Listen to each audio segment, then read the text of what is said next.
അനുഗ്രഹം കിട്ടാൻ എന്നാ മാർഗം?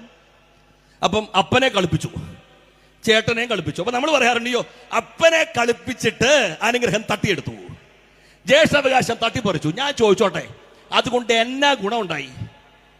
ഒന്നും അല്ലെങ്കിൽ അനുഗ്രഹം പോയെന്ന് പറഞ്ഞ ഏശാവ് സ്വന്തം വീട്ടിലേലും കിടന്നുറങ്ങി. പക്ഷെ ഒരു ദിവസം സ്വസ്ഥമായിട്ട് ഉറങ്ങാൻ പോലും പറ്റിയില്ല.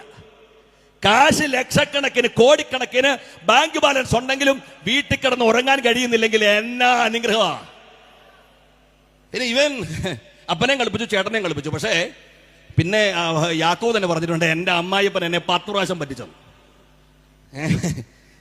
എൻ്റെ ഭാഷ ഞാൻ പറയാം. പാവപ്പെട്ട അപ്പനെ 2 പണി അങ്ങോട്ട് കൊടുത്തപ്പോൾ ഇച്ചിരി തരികടയുള്ള അമ്മായിപ്പൻ 10 ഇങ്ങോട്ട് കൊടുത്തു. നമ്മൾ പറയാറില്ല, കൊടുത്താൽ കൊല്ലത്ത് കിട്ടും. അതൊരു ലോകനീതിയല്ല, ദൈവനീതിയാ. പിന്നെ മക്കളെല്ലാം കൂടെ ചേർന്ന് കളിപ്പിച്ചു.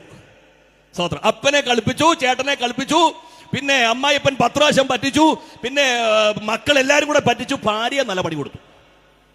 അവസാനം യാബോക്കിന്റെ കടവി വന്നപ്പോ കർത്താവിനോട് പറഞ്ഞു, അങ്ങനെ അനുഗ്രഹിച്ചല്ലാതെ ഞാൻ നിന്നെ വിടില്ലപ്പാ. കാര്യം അന്നേരം മനസ്സിലായത് ഇതുവരെ പ്രാപിച്ചതൊന്നും അനുഗ്രഹമല്ല.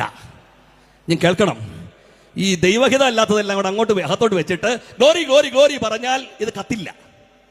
കത്തട്ടെ കത്തട്ടെ എന്ന് പറഞ്ഞ് എനിക്ക് 10 പ്രാവശ്യം അങ്ങോട്ടും ഇങ്ങോട്ടും ഓടാൻ കത്തില്ല.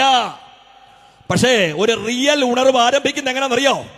ദൈവഹിതമല്ലാത്തത് എന്തെങ്കിലും അകത്തുണ്ടെങ്കിൽ വലിച്ചെറിഞ്ഞ് കളഞ്ഞിട്ട് അപ്പാ എന്ന് വിളിച്ചാൽ സ്വർഗീയ അഗ്നി ഇന്ന് രാത്രി ഇതിനകത്ത് കത്തും.